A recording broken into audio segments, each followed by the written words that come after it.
Assalamualaikum warahmatullahi wabarakatuh. Alhamdulillah alladzi ja'alal umrata min sya'airil Islam. Wassalatu wassalamu ala khairil anam wa ala alihi wa ashabihil kiram, amma ba'du. Faqala azza min qail, a'udzu billahi minasyaitonir rajim, wa atimmul hajja wal umrata lillah. Wa qala sallallahu alaihi wasallam, man qada nusukahu wa saliman nasu miyatihi wa lisanihi ghufira lahu ma taqaddama min dhanbihi wa ma ta'akhkhar wa infaqud dirhamil wahidi fi dhalika ya'dilu alfa alfin fi ma siwa. Al-hadis sadaqallahul azim wa sadaqa rasuluhul karim wa nahnu ala dzalika minasyahidin wasyakirin walhamdulillahi rabbil alamin. Kapayunan sadaya para wagi sepuh anom tina tebih tina caket boh anu kauger ku ikatan keluarga imami atanapi aya keluarga tipun bojo ku abdi ngahaja di saur ayeuna biasana sok wengi malam 2 Syawal mungku margi kapamong dia acara digeserkeun tahun ayeuna dihijikeun dina acara tasyakur bin ni'mah khususna kapayunan ingkang raka Kiai Haji Miftah Fauzi mewah sadaya keluarga pesantren sadaacan simkuring neraskeun sumangon sakedik sejak intidar kasadayana nyuhunkeun kasadaya anu bade angkat umroh anu ayeuna hadir supados sakedap ngadeg di payun di dieu di handap kantosna simkuring nyaur teh ka pembojo aya di dieu tadi dapur kan di dieu di mod di dieu F-Food tadi katinggal aya Mang Khoer sami jamaah umroh tinggal wana ngiring ngadeg di dieu ameh kadoakeun ku sadayana an tadi aya katingali aya an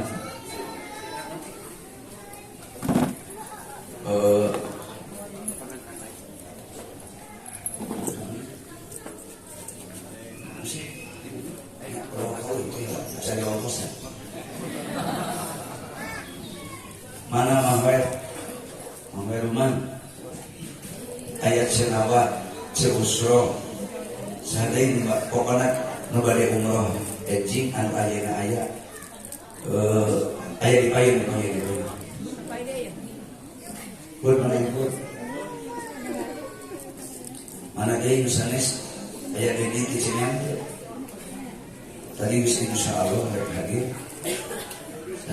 oh iya Haji Uding dia di payun haji sedap Bumi ayah sareng garwa anak Haji Uka upami teu aya Mang Haji Uding ngabungkul Iis Kang Maman kuhilapan aya Kang Maman di dekat Kang di payun Kang cari mana biisna biis hadir teu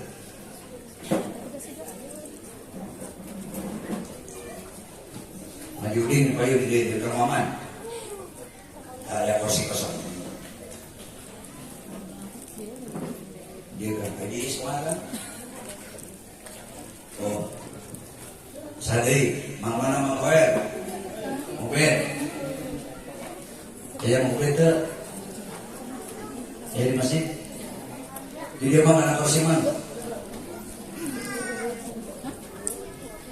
Palabargi sadayana hapunten kusim kuring anu biasa acara boh keluarga di Pembojo eta mah teu acan aya ngaranan haul teh. Can nyieun ngaran artina. Upami tipun biang mah tos kartenan ieu namina imami. Upami nu tipun bojo mah teu acan aya ngaranan dan nembe berjalan sababaraha kali masih kene pengumpulan data. Padahal jumlah keluarga di Pembojo teh hampir sabanding segerna sareng keluarga imami. Tos ngaratus nyampe hampir angka 300. Ieu sadaya jamaah khususna anu ayeuna sarumpi umumna mada aya nu tebih jumlah jamaah sareng simkuring teh ayat 47. Aya Irwan tadi teh belakang. Wan. Irwan ge sarua jamaah umroh ieu. Ulah di tukang. Pamana Irwan? Di dia, suruh kursi. Tak kawan di dia. Ieu ku abdi dikenalkeun ieu mah namina pun Irwan Firmansah nu dipercanten ku Biro Penyelenggara Umroh di Travel. Nu dianggo ayeuna travel teh namina Alfir Wisata. Malihan di Rompok aya alumni pesantren Miftahul Khair mung kaleresan salikna di Jakarta sami nyepeng travel namina Asep Jamaluddin mung saatos kuliah di Mesir dan di Miftahul Khair teras nalika Gontor di Gontor teras ka Mesir ingin beasiswa di Al Azhar 4 tahun wangsul deui ka pesantren kadieu aya nu nyuhunkeun pimpinan bueun abdi dikawinkeun leungih di Jakarta nyepeng salah sawios travel ayeuna terusan di aya anjeunna rutin nyanakan jamaah haji ONH plus ONH mahal nu ongkosna 250 juta saurangna. Ieu hiji kabinah kamusim kuring abdi insyaallah rencana nios di dieu di pasantren dinten Jumaah enjing pagi paling siang tabuh 8 tos kedah bergerak bus tos maju menuju Jakarta ke Bandara Soekarno-Hatta margi kanggo ngajaga bilih di jalan macet. Ayeuna we uningan. Haji Meta Fauzi tadi 12 jam di Pelere. Abdi wae tadi wengi tas naos sakitu caket di Cimari di Ciamis, nios kamari ti dieu tabuh 5 dugi ka lokasi pangaosan 7:30 salapan. Ka Cimari wae 3 jam 1/2 kamari ngaasar. Ieu abdi rek ka bandara sedengkeun hari penerbanganna tidak tahu menaun rek alasan macet rek alasan naon wae pokona 3 jam sateacan penerbangan sadaya jamaah kedah tos kumpul di ruang tunggu check in jam 6 pagi teh kedah tos masuk di ruang tunggu kemudian jam 8 dinten Sabtu enjing tos take off terbang menuju Bandara Madinah dan Jakarta langsung mendarat di Madinah. 47 teh aya nu tebih di Cianjur sajalmi wali murid putrana mondok di dieu teras di Cimawate keluarga Pak Haji Ato sakulawarga anjeunna istrina putrana minantuna jumlahna 8 jalmi Terus katamih ku Pak Haji Ipin jamaah Malem Merbo sareng garwana duaan. Katamih deui Kang Atef di Singaparna sami jamaah pangaosan Malem Merbo. Aya ti Kang Rian ti Raja Polah ti Dawagung sareng garwana namina Teh Aitira. Terus Kang Haji Yusuf Ci Haji Imas Toko Masrio ngaberangkatkeun padamel nusuk di bumi namina CIK sareng hiji santri nuku abdi ditugaskeun kanggo ngabantukeun Wildan di ditu namina Hengki mungainan teu hadir. Hengki teh santri ku abdi ngahaja diperbantukeun di Dawagung di ditu tos berjalan kirang langkung 2 tahun setengah.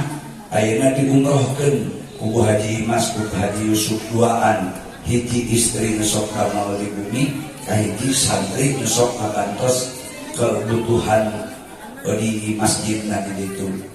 Alhamdulillah ti dieu nu angkat Kang Maman sareng Iis teras Teh Haji Udin sareng garwana Teh Haji Uka teras Mang Khoiruman Ubed tim garwana Aan katamih ayat Cenawat ti Cawitali sareng Ceusro abdi we opatan abdi pun bojo pun anak Hajah Mut Haulatul Mutmainah katamih pun anak minantu Aib Saifuddin. Pokoknya jumlahna teh 47 anu sanesna abdi teu katalar ngaranna bukan kudu ningali manifest ya. Danten sering gaduh waktos teh ayeuna Rebo sareng enjing Kemis. Bari riweuh abdi teh Bapak Ibu hapunten sanes takabur paralun ampun. Malam Jumaah ge enjing abdi masih kene boga pengajian di Karangnungal. Jaga di pasantren kajian Adang almarhum mertua anak Kang Kiai Haji Abdul Hamid Abi Pari. Bari acara alumni numbung diwakilan.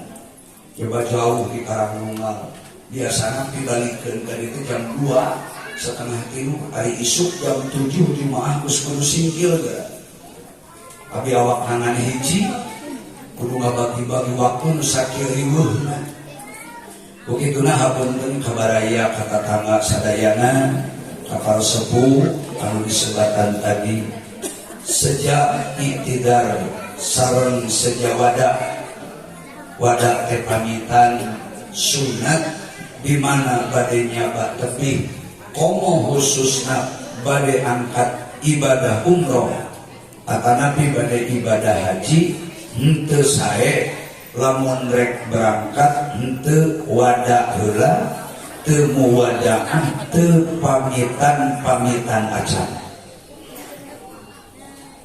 Mawakilan sadaya jamaah nu ayeuna hadir kahiji ka keluarga tipun biang tipun bapak sareng keluarga tipun bapak tipun biang tipun bojo. Kedua kasadaya warga masyarakat sareng kasajumlah jamaah anu ayeuna sumping sejak neda dihapunten tina sanes kanten kalelepatan kaluluputan simkuring sapara kanca manusia anu dhaif tangtosna seueur pisan khilafna seueur pisan lepatna nu patali sareng hak adami ayeuna neda dihapunten kasadayana. Kumaha bade dihapunten? Bade ngahapunten anu kali perkawis tuangan leureuten sadaya warga masyarakat jamaah nu ayeuna hadir anu kuring sareng rombongan bilih ditedak katedak teu resmi halalna eta oge neda diridhokeun neda dihalalkeun. Nah halalkeun ibu bapak sadaya kaum muslimin rahimakumullah. Insyaallah Rasul parantos nyaurkeun bahwa ibadah umroh teh pahalana dibagikeun ku Allah 100% ka jalmi nu bade umrohna, 100% nu kadua ganjaran umroh teh dipasihkeun kanggo nu ngadoakeunana. Nu ngadoakeun ge ku Allah diganti 100% deui ganjaran umroh dipasihkeun ka jelema nu ngahampura kana kasalahanan. Sanes nu munggah haji umroh hungkul, tapi waliman istaghfarolah nu ngahampura kana dosana, waliman da'alah sareng ka jalma nu ngadoakeunana ku Allah dibagi rata sadayana kenging kasayang, sadayana kenging ganjaran, sadayana kenging pahala. Nu umrohna nu ngadoakeunana nu ngahampura kana kasalahanana sadayana kenging pangampura sareng kenging pahala ti Allah taala. Alhamdulillah. Nan Rasul teh nyebatkeun kieu kaopat 100% jeung anu mekelanana henteu. Jadi ku abdi ge disebutkeun da bisinya kahayang di bekalan. Moal insyaallah bekalna abdi mah butuh bekal doa. Doakeun abdi sadaya sarobongan. Moga-moga Allah dipasihan jag waringkas, dipasihan sehat, cuaca ayeuna terus mulai naik, panas lewat di 41 derajat, tangtosna panasna bakal leuwih tibatan panas di Indonesia. Anu kadua khususna ya kasih kuring jeung ka jamaah ari ngaran-ngaran nyaba eta teh satengah tina siksa dunia. Satengah siksa dunia teh aya di jalma nu musafir anu nyaba. As-safar it'atun minal azab. Ari nyaba teh satengah tina siksa. Nu mata akang eceuk ayeuna ti dieu rek idit rek ibadah umroh koper pangjingjingkeun ku budak, pangjingjingkeun ku dulur. Eceun ke enjing dinten Jumaah insyaallah moal kudu nyanak koper da geus pannyanakeun ku kulawarga. Ayeuna sote di dieu engke geus nepi ka Madinah, lungsur tina pesawat di bandara, wayahna pilihan koper masing-masing samemeh ditarik ku porter kana bus keluar di bandara. Pilihan koper cek pilih aya koper anu ilang. Mari sering terjadi duka kesalahan saha sok sanos biasa orang komplain ka penerbangan nguruskeun koper wae jabahareudang eta lain hal anu biasa. Di jalan hayang kahampangan geus manana hayang sawer-wereun ngan kagok hayang kiih nanti keur di tol bari tolna tos alam kota di Serpong wayahna teu aya res area ge tol beh kota mah hayang kiih teh adu nasib eta mah kana calana mangsa bodoh tah eta disebut satengah tina siksa dunia teh kitu. Harudang hayang kahampangan kudu ngantri di jalan panas jeung kitu ieu tahan diri disebutna geduyukullah tamu Allah. Maka sakur jalma nu bade ngalaksanakeun umroh mah atana pi bade munggah haji gelarna teh hiji mujahid, berjuang sabab urang rek berjuang bekerja keras. Nu kadua muhajir geus puguh da hijrah ti dieu ka Mekah teh lain kawas ti dieu ka Sumatera. Ti dieu ka Mekah teh ngaliwatan sababaraha nagara ribuan kilo. Mun rek dilempangan ku suku mah bieung nepi sataun mun leumpang ku suku ayeuna ku penerbangan ngan 8 jam 15 menit lamun teu aya delay eta teh teu aya perubahan jadwal penerbangan biasana tepat waktu jawan jam 8 pagi take off jam 6 urang check in masuk imigrasi diperiksa paspor sakuratina jeung kepentinganana neme urang masuk pesawat sarerea sim tartib ti Imah Murad hiji upayakeun ti ayeuna dugi ka enjing pemberangkatan kudu bisa sumegruk jeung cerikan kasalahan awak jeung cerikan kasalahan diri jeung cerikan kasalahan dulur jeung kulawarga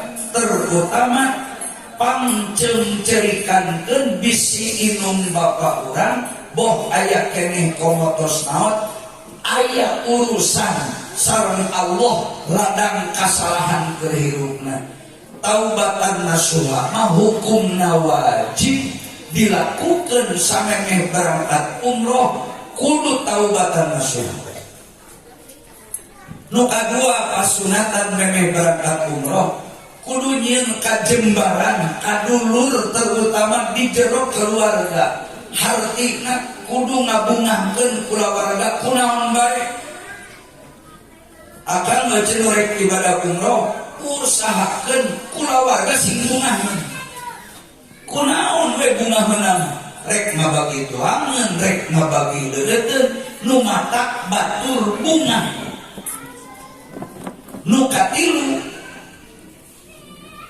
alus mun patarema panangan pampangna urang nu bade angkat nah urang yakin rek balik deui ke dina waktuna entong-entong make 10 poe atawa langkung ti 10 poe nepi ka 2 minggu isuk poe saeuting ti ayeuna urang mah kan teu apal da umur nanu Allah wa ma tadri nafsum madza taksibu gada wa ma tadri nafsum bi ayyi ardin tamut anjeun moal ulingna saur Allah moal apal di mana anjeun tempatna di maotan jeung anjeun moal apal kana takdir nu rek ditibakeun ku kami poe isuk sabab kitu umumna sadaya jamaah nu bade umroh boh anu henteu bade angkat ibadah umroh dasar ge urang mah hirup dibatasi umur geus diukur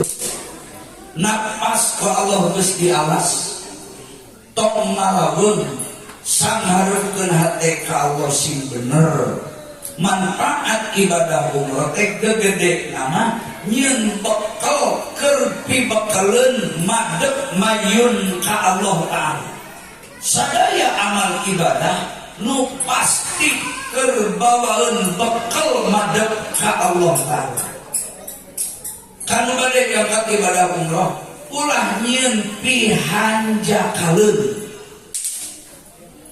di ditu manfaatkeun waktuna dan sarti sing loba salat sunat di Masjid Nabawi sing seueur maca Quran di dua tanah haram Makkah jeung Madinah namun aya katerangan anu nyebatkeun dina hadis dina sababaraha kitab oge aya pang abdolna amal ibadah di dua tanah haram Makkah Madinah maca Al-Quran naos Quran di Masjid Nabawi naos Al-Quran di Masjidil Haram langkung ageng pahala ganjaranana tibatan sholat sunat mata kelah kaget lamun urang kelebet di Masjid Nabawi di Masjidil Haram jalmi seueur naraos Quran sanaos seueur sholat kadah nama dua-duanana sholat sunat sing seueur mempeng keur aya di tanah haram Mekah tanah haram Madinah bisi nepi ka maot urang khususna simkuring henteu ngajaran datang deui ka Mekah bisi ka Mekah nu ayeuna ka Mekah pamungkas komo anu nemean pisan mah kudu pisan persiapan berangkat ibadah umroh teh kudu sarua jeung persiapan urang rek dianterkeun ka pakuburan. Moal bener hate jalma nu rek ibadah umroh, moal bener hatena nu rek ziarah ka Kangjeng Nabi, lamun hatena teu sarua jeung perasaan rek dianterkeun ka pakuburan. Anak lengkah bijil ti imah teh geus teu rek balik deui ka lemur, teu rek balik deui ka imah. Anak we kitu ambeh naon keun panyanggul mabalik deui ieu. Dina maotna ge mudah-mudahan husnul khotimah sing dicatet ku Allah jalma bagja sing jadi ahli surga sadaya. Matak negara tuh kulawarga datang tuh di gitu kulawarga. Bungahkeun dulu, bungahkeun inung bapa. Sae mun ini ibadah umroh, babagi ka batur, ngarah karasa bungaheunana ku batur. Bisi ieu urang arek ibadah umroh rek tumpak kapal kidieu kana bus satengah didama-dama siga panganten. Cek aya tatana nu miskin nu fakir bari ngusap dada teh. Urang mah boro-boro nepi ka Mekah ibadah umroh nyekel duit puluhan juta, hayang meuli beas, hayang dahar normal sapoe 2 kali ge. Urang mah hese tuluy maranehanana ngusap dada, berarti urang indit umroh teh aya jelema nu ngarasa kapilaraan tah hate. Jalaran kitu simkuring sekali deui ka jamaah oge ka sadaya pahlawargi nyuhunkeun didoakeun anu ikhlas-ikhlasna kanggo kasalametan sareng kanggo kalancaran sadaya jamaah. Mangga eta mah kantun dilenyepan ku diri sewang-sewangan ngalenyepan awak sanajan salaki jeung pamajikan can karuhan maot na babarengan. Jarang salaki jeung pamajikan maot na bareng, ai lain boncengan na dina motor tuluy kagiles kareta api. Seuseurna mah jalmi mah maot mah sok sabelah-sabelah. Mun teu salaki maot na teh heula, pamajikanana nu maot na teh heula. Simkuring khususna kawarga masyarakat di dieu hapunten tina sadaya kalepatan kaluhutan bisi aya kakaliruan jeung tangtos bisa diseueur kakaliruan. Mudah-mudahan ulah aya antara kakaitan di kamah-kamah robaniyah ulah aya tuntutan naon-naon. Ka keluarga di pesantren wireh mahaji dipercaya jadi penanggung jawab harian di pesantren.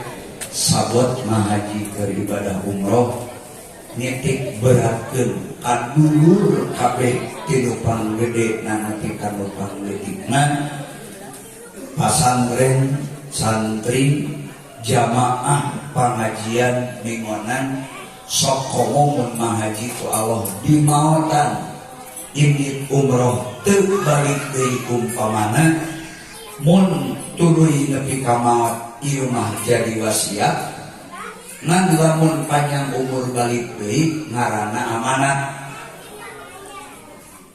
Sing tanggung jawab khususna ieu ka pesantren syariatna urang sadaya anak incu aki amut hirup bisa kieu teh ekonomi cukup berkah pesantren. Hirup urang mah numpang pedah aya pesantren dalamun seuk aki amut baheula henteu ngarintis kieu tempat nyieun ma'had nyieun pondok nyieun pesantren can kaluhan urang sadaya anakna incuna make kudu boga harga diri. Manusia anu bijaksana, manusia anu cerdas, manusia anu henteu bisa ngopohokeun karena jasa orang tua anu geus berbuat jasa. Istilah ulama Arab nyebatkeun lagorosu hatta akalna wa innana lanagrisa hatta yakulanna subadana. Manusia pertama inung bapak orang mah ngababad leuweungna, inung bapak orang mah nyang hareupan orai begu orai bedul orai naon bae bisa hareupan. Orang tua inung bapak orang anu macul nu ngagarpuh anu babad leuweungna, kemudian anu nancepkeun binihna menabur benih tanamanana, tapi hatta yakulanna subadana anu menikmati hasilna, nu ngarasa mipit buahna. Teu kadahan kabeh ku inung bapak urang nu berjasa. Saha nu menikmati buahna? Amar anak incuna. Alhamdulillah sing kuring ngabanungan. Incu pun bapak di masyarakat kubatur di ajenan boga harga. Letik-letik wae mah incu aki amut teh rek minantuna rek kalalakina kawewena. Baroga masjid kubatur disebut Pak Ustad, siapapun disebut Pak Ajenan, aya nu nyium tangan, aya nu ngahormat. Sarerea ekonomina katingali alhamdulillah tahadus bin nikmah. Anak incu pun biang, anak incu pun bapak pendiri ieu pasantren. Ku Allah diberkahan. Teu aya nu katalam salah, teu aya nu samsara, sanajan teu anu saha siga batur duktina teu kaditu ka dieu. Papanasan ngalawan tarikna panas panon poe. Geuning karasa ieu ku sadaya ge. Tong boro-boro anak incuna ka alumni-alumnina, murid-muridna, santrina aya tetepaan berkahna. Maka ya kasebutna ajengan di lembur ditanya alumni di mana? Di Miftahul Khair. Saha kiaina? Almarhum Kiai Haji Amud. Aya kabawa seungitna, kabawa harumna. Komo abdi mah jeung dulur-dulur adi lanceuk. Pasti eta mah pangheula-heulana wajib kudu mulang tarima kana jasa-jasana. Boha abdi ge moal mata umroh. Syariat lamun kupun biang kupun bapak teu didedet-dedet baheula dipaksakeun kudu ngaji kudu ka pasantren. Jujur abdi baheula ka pasantren teh teu ngare satuntung buuk-buuk acan. Nan ka pasantren teh dipaksa kupun biang, dipaksa kupun bapak, dicarekan dibebel kehe dijebret lamun teu daek ngaji diteunggeul nabi kurang catang baheula mah asa dipilaraan ku bapak teh. Tapi ayana buahna alhamdulillahirabbil alamin. Sim kuring gaduh kayakinan abdi pribadi Miftah Karim moal kieu hirup teh moal mun lain jasa pun biang pun bapak. Maka kadulur-dulur sadayana diakui atawa pinteu ka incu-incu komo anak kabeh ge urang teh kaauban seungitna kumaha ku bapak. Kaauban berkah. Bari bapak ngajeunna teu menikmati. Disebut teu menikmati teh kakarek pasantren berkembang kabujil pun biang pupus. Ayeuna disebut Miftahul Khair keur hejo daun lebeut buah.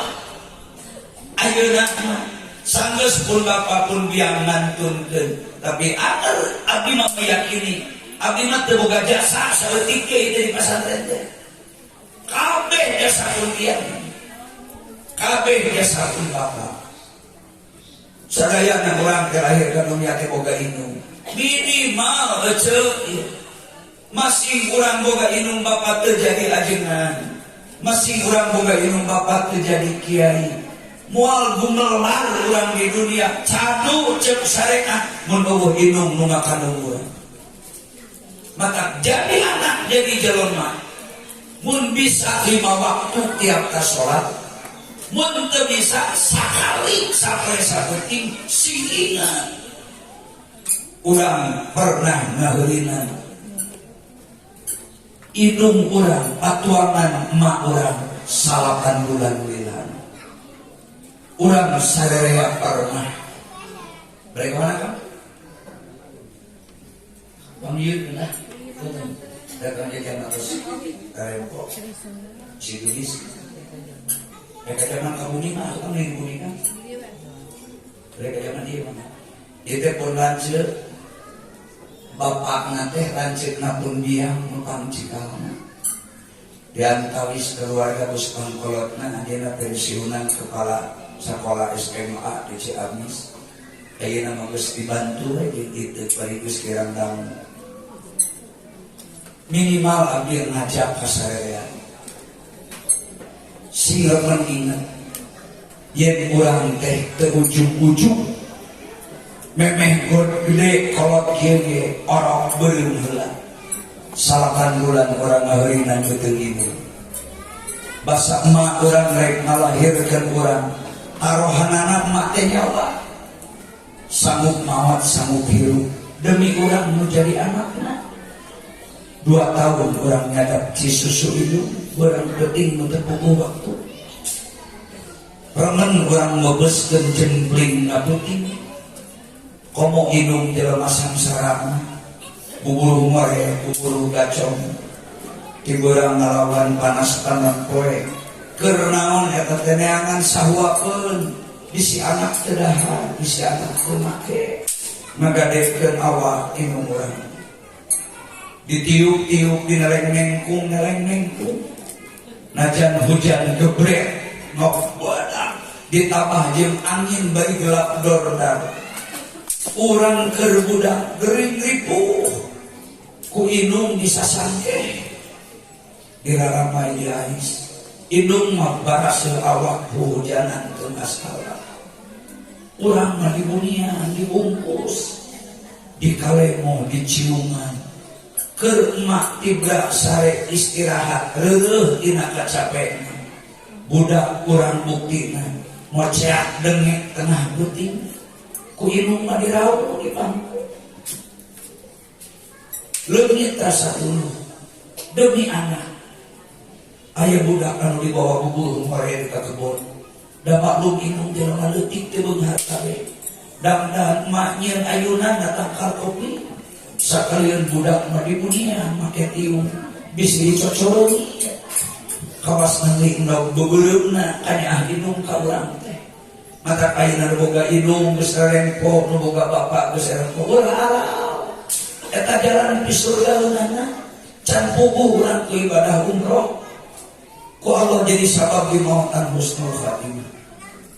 Ada lagi sadayana da imah judul lagi simkuring intidar sanes teu percaya kana sejen percaya pisan mung abdi gaduh kapanasaran. Kain hadirkeun jamaah hapunten kanu sanes ditemaksad nganafikeun abdi ngabantuntun anak hajah mun kapungkur kantos diumrohkeun ke budak duka nuju sakola SMP duka ke sakola SD kene da budak kene ku abdi tiap umroh pun anak teh sok digilir maklum abdi anak ngaloba dipapai budak minantu dibawa waktu hiji-hiji terusan pun anak nu ieu baheula geus ka Makkah teh kamari tahun 2017 munggah haji teu jeung salakina dacan kawin hari tamu mulih ti Makkah munggah haji nya ku abdi dikawinkeun namina Aib Saifuddin Hanafi lengkap nama abdi geus gaduh janji sahawe nu daek jadi minantu abdi ku abdi diumrohkeun minimal saumur hirup sakali. Abdi tanggung jawab keur ngahajikeunana, abdi tanggung jawab keur ngaumrohkeunana, abdi sanggup ngabiayaanana sepanjang abdi ku Allah dimilikan bari abdi cager hirup kene. Nanduk aya kahanapna da rumah tangga kita karek kopat kamu damut mah anak teges emak, anak teges bapak. Keun be ari ka bapak mah. Da bapak mah boga jasa teh teu ngareuneuhkeun ieu teu ngahejeunkeun ieu Bapak mah teu milu nyusuan ukur tanggung jawab maraban jeung biayaan tapi kak mak ada inu maneh ulah ngarendahkeun ajan indung jelema sanajan indung sakolana ukur semat sekolah SD harap pendidikanana anak aleuwih tibatan indungna dihareupeun indung bapakna eueuh nanaonan anak mah kudu tunduk sing nyaho yen doa indung bapak jeung doa mertua ka minantu sarua jeung nabi doana ka umatna ku Allah moal ditolak nu dipastikeun doa dijabah teh doa indung ka anakna doa mitoha ka minantuna karusan besan abdi Ibu Ramakna Aif Saifuddin aya ka bece sementawis wabdi dihaturanan salibna ngabe sare kaparin jeung kang yoyo mana dia aya terus ini kali tadi mada macet cenah di jalan upami aya kang yoyo pun besan salib di dieu ayeuna pisan budak ku abdi rek sina sungkem sina apaleun hormat ka indung bapa bece salib di dieu mut boga emak teges boga emak mertua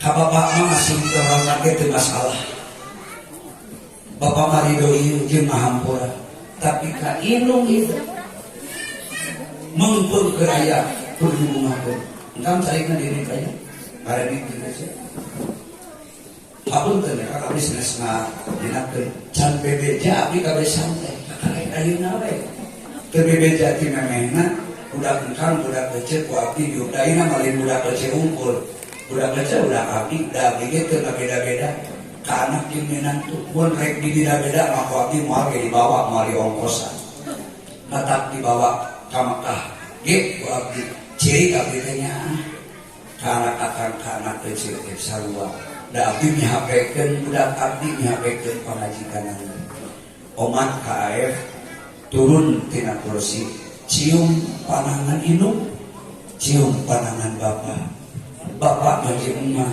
siga anak karek ngimpi ka Mekah teh geuning anak mah heulaan sok perintah hampura sing halus omong hidup sakurna maca Al-Qur'an lebah ayat kudu hormat ka indung bapak mut kamah cium panangan masing hade sok turun tina kursi tuluy ke ka bapak ka mertua mudah-mudahan jadi contoh ke anak kita, jadi contoh ke balaya, jadi contoh ke saraya. Sing mahi dipakai nyalik sik diri, sing mahi pakai maca kekurangan awak. Bapak ini mahampura kaya bisi ada kahayang kekacumponan atau bisi salah didik omat bapak jeung mak neng tak hampura. Ece ayah tersebut nada orang ngahidungna jadian menjadi anak omat ulah tadi doakeun kudu anu sare kacida bisa diantikna pandoana sanes diarep-arep bekal materi daya kamati sabaraha tapi doa indung bapak moal kabeuli ku duit ratusan juta moal kabeuli ku harga mobil nu mewah leuwih mahal keneh doa indung bapak kanu jadi anak leuwih gede keneh tanaga doa mitoha kanu jadi dinantungna sok ngageser ka bapak sing hormat cium panangan bapak mut ka ditu ka mertua sarua da Islam mah teu ngabedakeun mana emak teges mana indung mitoha sarua doraka menyerikeun kami itu hati sarua jeung doraka ka indung teges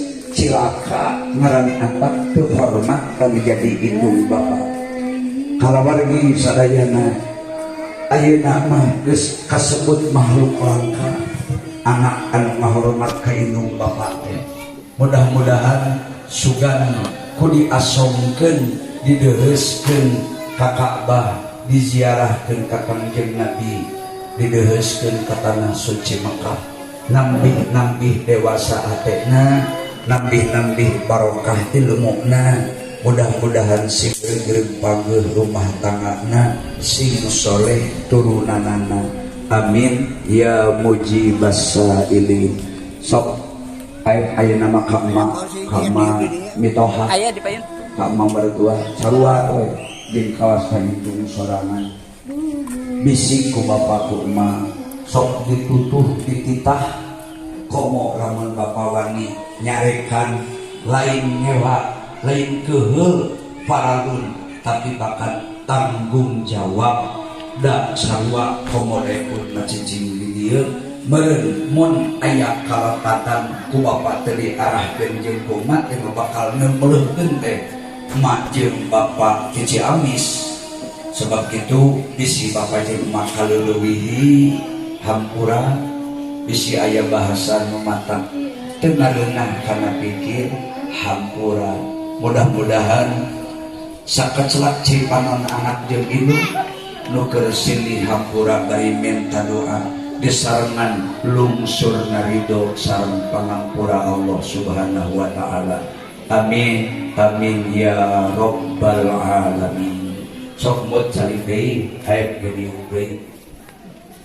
Keun ka bapak mah ngahampura pokona boro-boro anak minta henteu ke bapak mah geus ridho. Jeung lagi dawuh kesalahan anak paling ge kesalahan bapakna nu aya. Ka sadaya mustami pangaoskeun doa maksur anu langsung ti Kangjeng Nabi di mana bade angkat ibadah umroh Nabi sok sasauran kieu hiji asyrikni fi du'aik. Kangjeng Nabi tadi Sayyidina Ali bade angkat ibadah umroh, Sayyidina Umar bade angkat ibadah umroh, Abu Bakar bade angkat umroh. Cek Nabi asyrikni fi du'aik, bawa di mana anjeun ngadoa kami bawa hartikna di mana-mana ngadoa ulah poho doakeun kami padahal Nabi teh ahli surga kacida eta Rasul nyuhunkeun doa ka sahabatna. Sayyidina Umar berangkat umroh dirangkul ku Nabi asyrikni fi du'aik ya Umar, doakeun kami nya engke di Mekah doakeun kami panjang umur bari sehat cacah ke Rasul komo urang jelema awam jelema biasa tapi age aya doa ke jamaah ngadeg sok kali ngadeg sadaya jamaah unggul biasa cenah cari jamaah ngadeg mayun ka ditu di dieu ngantung na dieu mayun ka ditu ka jamaah sadayana ka ditu ngadeg bios dikontrol Bapak Ibu tuturkeun doa Bismillahirrahmanirrahim Bismillahirrahmanirrahim Bismillahirrahmanirrahim Alhamdulillahi rabbil alamin Alhamdulillahi rabbil alamin Alhamdulillahi rabbil alamin. Allahu akbar Allahu akbar Allahu akbar. Doana sakecap-sakecapnya jamaah mah kantun amin nya. Ibu bapak mah nu moal angkat umrah ulah amin tuturkeun abdi. Bismillahirrahmanirrahim. Zawwadakumullah at-taqwa wa ghafara dunubakum wa yassara lakum al-khaira haitsuma kuntum. Zawwadakumullah at-taqwa wa ghafara dunubakum wa yassara lakumul khaira haitsuma kuntum. Zawwadakumullah at-taqwa wa ghafara dunubakum wa yassara lakum al-khaira haitsuma kuntum. Amin ya rabbal alamin. Pihartos ngagil non Gusti bekalan abdi sadaya aranjeunna di bade umrah bekal dohir bekal batin utamina bekal takwa nasibatu.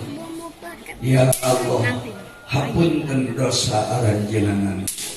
Ya Allah gampilkeun sadaya urusan anjeunna sagala rupina tigawit ayeuna dugi ka angkatna di perjalananna dugi ka Madinah majem ka Mekah dugi ka Mekah dugi ka mulih deui kalemurna ka bumi masing-masing bukakeun jalan kagampilan sadaya urusanana.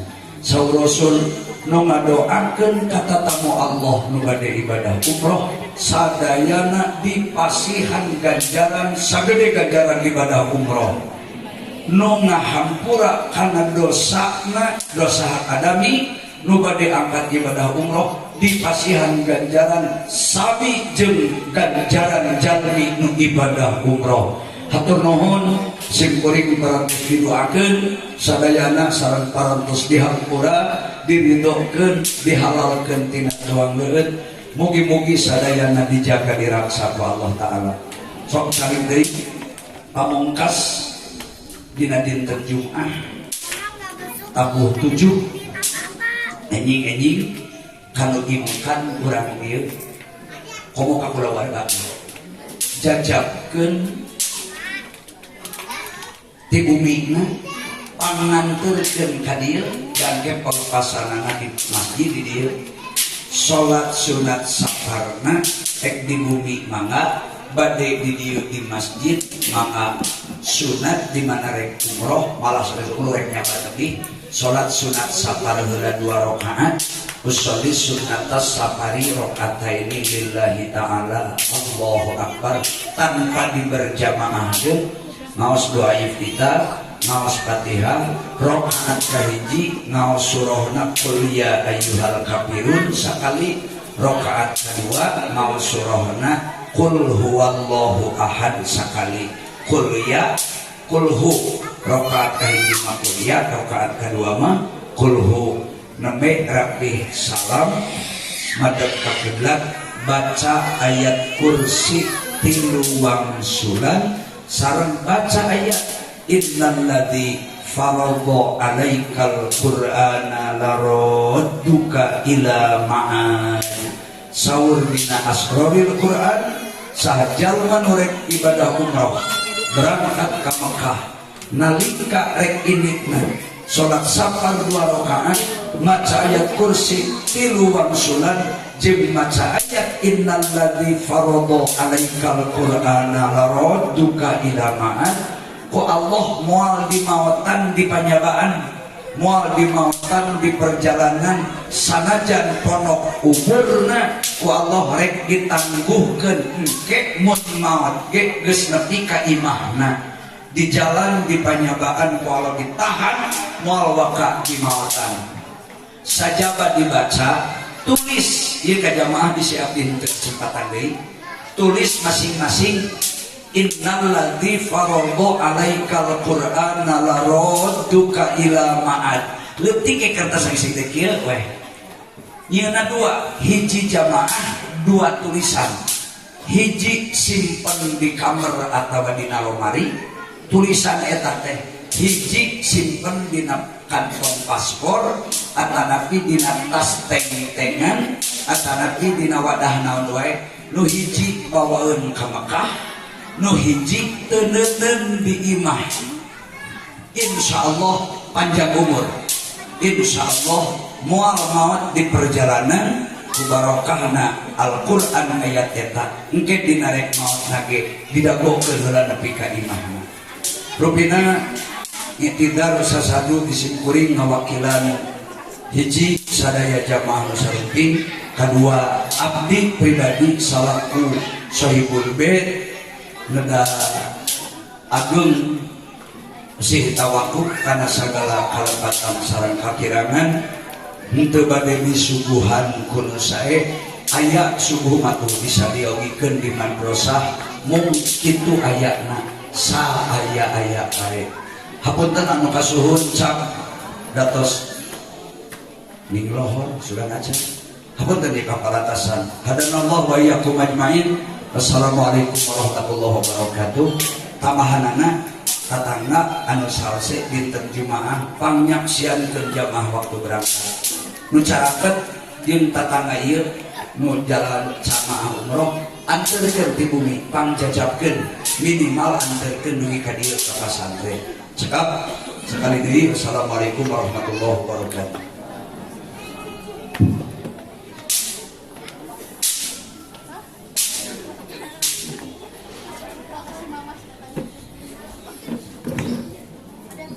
Atas nami kula wargi ngahaturkeun nuhun ka pangarsa guru urang sadaya anu parantos ngadugikeun kana iktidar sareng wadah ka urang sadaya.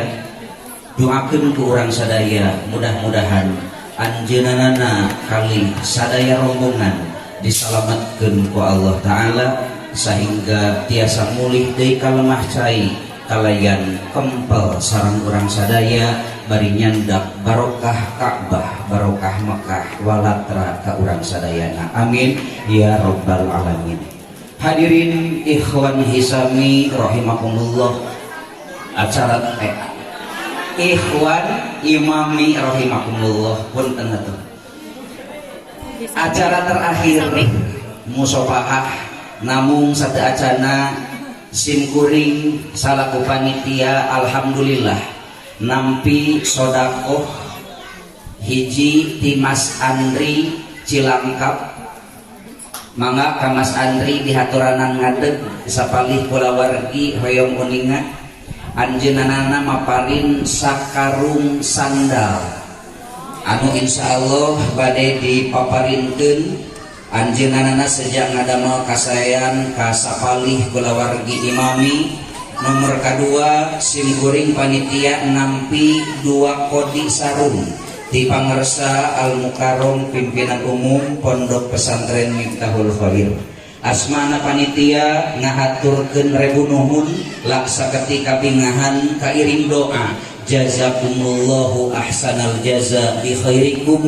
Mudah-mudahan kasayan sadaya donatur Mas Andri sareng pangersa pimpinan umum dibales ku Allah Ta'ala ku kasayan anu berlipat ganda dunia sareng akhirat. Amin ya rabbal alamin. Kanu mandu acara ka kersana Kiai Muda Aceh Probi sareng Ustadz Ibeng di haturanan ka panggung kanggo mandu acara door prize. Segala betul.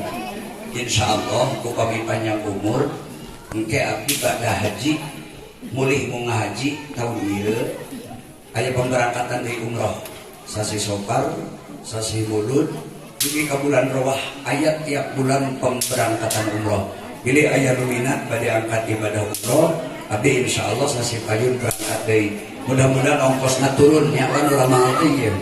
Mudah-mudahan ongkosna di bawah 30 juta. Anu kadua punten sekedap nyelang waktos bilih aya bapak ibu anu hoyong apal wilayah Eropa di Turki aya ziarahaneun di Istanbul ibu kota Turki aya makom Khalid bin Zaid anu terkenal namina Abu Ayyub Al-Ansori asli orang Madinah sahabat Ansor ku Nabi dimukimkeun di Turki di kota tengah-tengah kota Istanbul. Di ditu aya dampal sampean Rasul Kangjeng Nabi ngamukimkeun Abu Ayyub mulih hujan dina kikisik ngaten nyeblok tapak sampean Nabi teh disodok ku Abu Ayyub diwadahan dina loyang dugi ka ayeuna tapak sampean Kangjeng Nabi Muhammad sallallahu alaihi wasallam aya disimpen dina gedengeun makam Abu Ayyub Al-Ansori sahabat paling utama Abu Ayyub teh.